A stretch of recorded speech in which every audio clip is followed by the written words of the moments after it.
But to come back to the mothership, so to speak, I'd just like to introduce Annabel Westman, who is the current executive director of the Attingham Trust, an educational charity founded in 1952. She'll give us a great deal of insight into how its dynamic. The Trust offers these specialised courses which I've mentioned. Annabel, in her own right, is an independent textiles historian specialising in the restoration of historic interiors. She's worked in a wide range of significant projects, carrying out research on original furnishings. She's a particular expert. I have to be very careful about this. I've already blotted my copybook. In royal beds. I'm not going to say anything else. Please would you welcome Annabel Westman.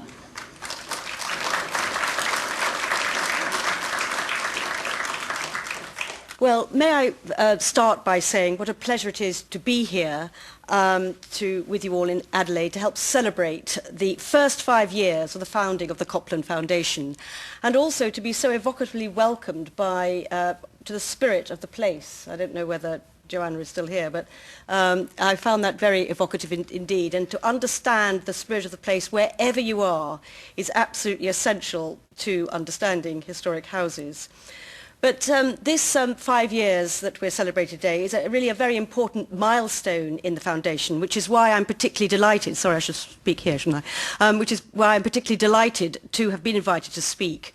A conference, I feel, is a great way to mark an event, and I'm slightly biased here, we've just celebrated our 60th by a conference, that is the Attingham Trust has. It helps spread the word about your existence and encourages others to participate and get involved with its work. Now, Richard has just said a few things that I want to say too, and thank you, Richard, for that, because I do feel that in the founding of the Copland Foundation, the Attingham Trust had a very positive influence, and indeed in its continuing work as well. And I would also like to mention the late Nina Stanton, who was a great friend of mine. She was, as we've heard, was the founder chairman and an alumna of all the Attingham courses. And as we know now, she was instrumental in setting up its constitution and was directly behind the promotion of education and scholarships. And as many of you know, we've just heard indeed, is one of the responsibilities of the foundation is to financially support an Australian to attend, from the heritage field, an Australian from the heritage field, to attend an Attingham Trust course. The scholarship was founded in the memory of Alex Copeland, the first Australian to attend, as we've heard, and I'm going to put a few statistics on what we've just heard. He attended in 1975, and since then 35 Australian scholars have attended at least one of the Trust's courses. And since 2007, Alex's fund and latterly Nina's own legacy has created at least 2 Attingham scholarships. And this year, 2012, we were very pleased to welcome Ian Stevenson on the study programme, which took place this year in New York and the Hudson River Valley. Also Katie McConnell, who came on the summer school, and Simon Gregg, who attended Royal Collection Studies. And to consolidate the link further, though I don't think this was actually thought about when you put the conference together, at least I haven't spoken to Richard, but I did a few more statistics and I counted up all the speakers, which the Minister's just said there are 16, and 8 of those, 50%, if you count me actually, are all Attingham alumni. And of course, if we include the spirit, as I would like to feel, of Alex Copland and Nina Stanton, then we exceed that figure. So that really does show how the Attingham Trust and the Copland Foundation are now very closely entwined. So what is the Trust? I mean, you've heard all about the Attingham Trust, but what is it? And for those who don't know, you may wonder why you're staring at an English country house that possibly looks slightly out of place in Adelaide. But it's a late 18th century house. It's called Attingham Park. In Shropshire, a county in the sort of middle of England, I suppose, and it's where the first Attingham Summer School took place in 1952, and from where we get our name. And I thought I would show you the first group of the Attingham Summer School. It shows, I don't know whether I've got a pointer here, but never mind, they all look, well, I could show you the founder. There are two. It's Helen Lowenthal. She's standing with that little white cap on her head just behind the girl who's looking down. And then Helen Lowenthal was the founder. She was also the founder of the Educational Department in the Victoria and Albert Museum. And the very handsome man, third in from the top, Sir George Trevelyan, who was the other founder, who was at that time warden of the Attingham Summer School. He was run as an adult college, that country house I've just shown you. He is the nephew, or they're both died now, was the nephew of the great historian G.M. Trevelyan. I'm not quite sure who those girls are on the left over there. They've sort of crept in. But basically, among that group, you have Charles and Florence Montgomery, who Charles Montgomery went on to become the director of the Metropolitan Museum. And Florence Montgomery, anybody who's involved with textiles will know, was the great textile guru, textile curator at Winterthur. There's also, on the back row, Edward Maverick, a very distinguished New York architect who, when he died, he left money for Attingham, and an American scholar comes with a Maverick scholarship. Now, I just thought, I'm showing you this because it's wonderful to see an old image of the thing, but also the importance of archives, which is something I'm going to return to at the end. But what do we do? What is the Attingham Trust? It is, as you've heard, an educational charitable trust, and it was founded in 1952 with three clear aims: to examine the architectural and social history of the historic house, its gardens and its landscape setting; to study the contents of these buildings, its paintings, sculpture, furniture, ceramics, silver, textiles and other applied arts in their setting, together with the planning and use of interiors; and finally, to stimulate debate on problems relating to conservation and presentation of the historic house and its contents. It does this through running 3 annual intensive courses: the 18-day summer school, which the past director has actually just said is equivalent to doing an MA in 18 days. It's very intensive. They all are intensive. The 9-day study programme and the 10-day Royal Collection studies, which all of which are intended primarily, all the 3 courses we run are intended primarily for people engaged in the heritage field. Other programmes are also occasionally offered. We did one on the London House programme, which indeed the Copland Foundation supported a scholar on that, and we will be doing that again, in fact, in 2014. The courses attract members who are selected from museums, universities, historic preservation societies and architectural practices from around the world, and are highly regarded, these courses are highly regarded for their sustained academic standard. Many of the participants come on scholarships, which is why we have been able to maintain this high standard. Scholarships which come from either the institutions or from charitable funds or individuals interested in supporting the trust. In the UK, the National Trust, our National Trust, the English Heritage and the V&A all use the Attingham Summer School and indeed Royal Collections as well, as part of, they pay for one of their staff to attend a course as part of their continual professional development. And this is happening also in America. The Getty and the Metropolitan Museum also support the, I'm so thrilled, just got a scholarship for the next 3 years for the Metropolitan Museum of Art.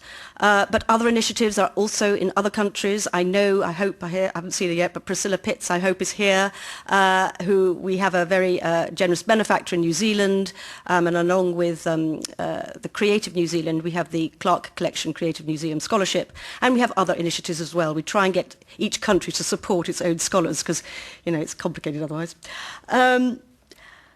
But the importance and the success of Attingham is studying collections in context, meeting like-minded people in a professional capacity with whom to discuss and exchange views and opinions.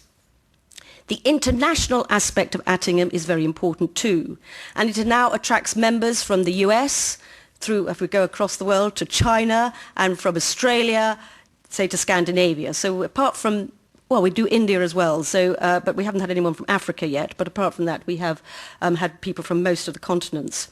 Attingham broadens perspectives, it encourages research, it opens new doors, and the research is across, it opens research across a wide range of disciplines with the opportunities it offers to access to exceptional, or not necessarily exceptional, but to collections that are both large and small.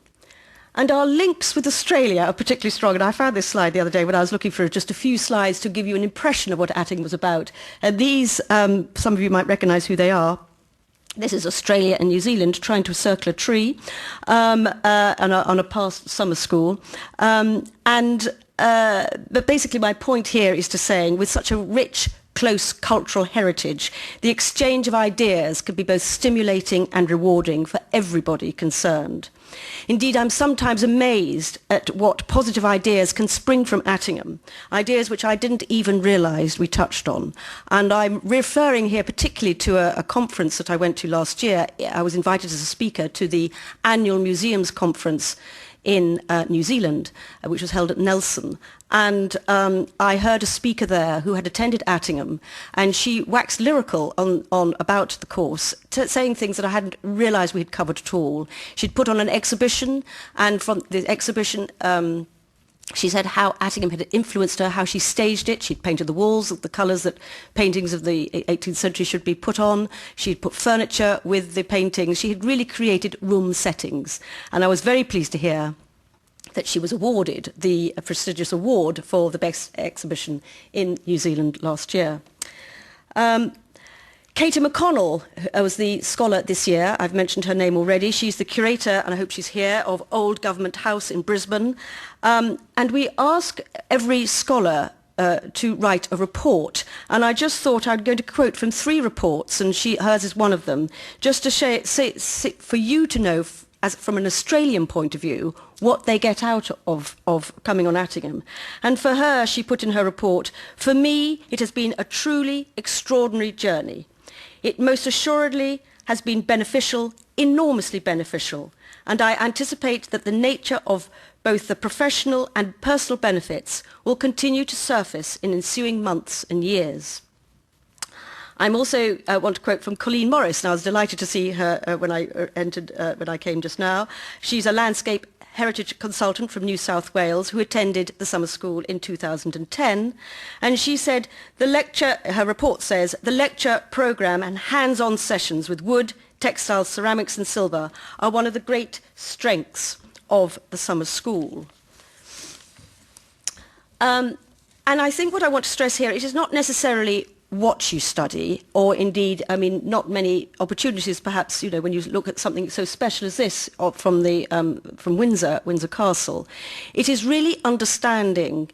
You get so much more from the object by whatever the object is, from understanding who, why and where the object is made. And that is what is so enriching. And I think Simon Gregg, who attended the 2012 Royal Collection Studies this year, and he comes from the Gippsland Art Gallery in Victoria, he put in his report, "I found studies to be of benefit in ways I'm only beginning to comprehend." So these are all words we love to hear. These reports are very, very important for Attingham because we actually change the way the course is, what we teach on it, to reflect what the reports say. Now, Attingham celebrated, as I've mentioned, its 60th anniversary in October, with a conference with a similar theme to your own, the future of the country house. Speakers spoke on the situation from Britain, from Ireland, from America, and also from Australia. And I'm delighted that a number of members in this audience made the long trip over to attend, and that your keynote speaker today is Ginny Lee, who was one of our speakers as well. What came across, in fact, this is why we actually had this title for the conference, we have all reached a critical stage in country house studies, and many see it, one can't deny, with a rather depressing outlook. In the UK, historic houses of considerable importance, particularly those run by local authorities, are closing down through lack of resources, and I'm sure you can all think of several houses yourselves that the same thing is happening. It's happening everywhere.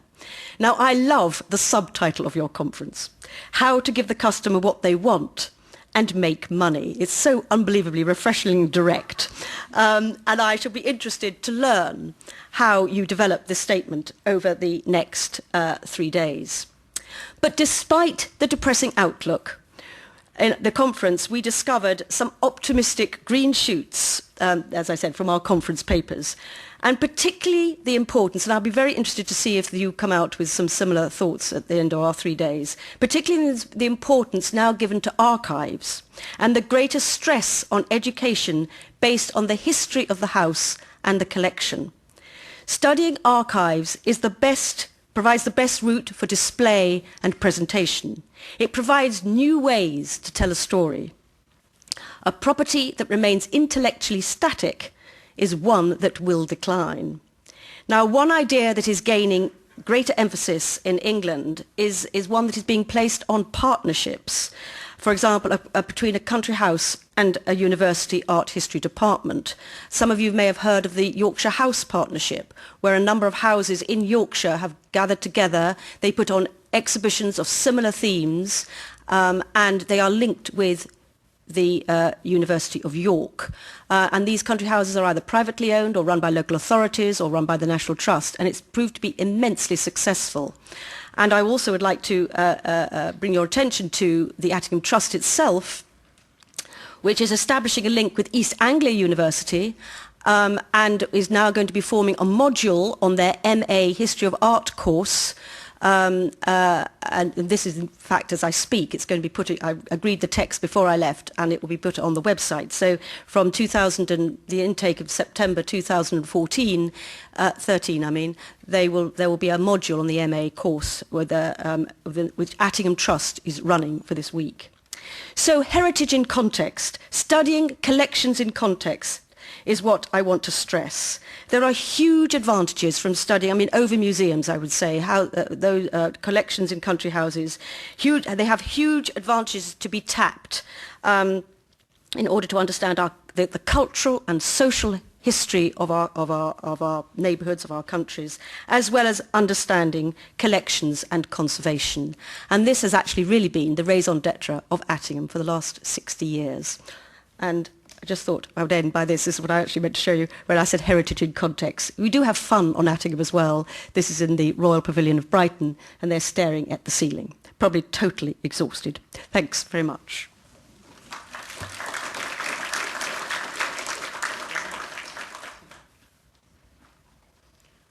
Thank you very much, Annabel. And Annabel will be with us for the next 3 days. So if you want anything to do with Attingham courses or visiting in Britain, she's your woman.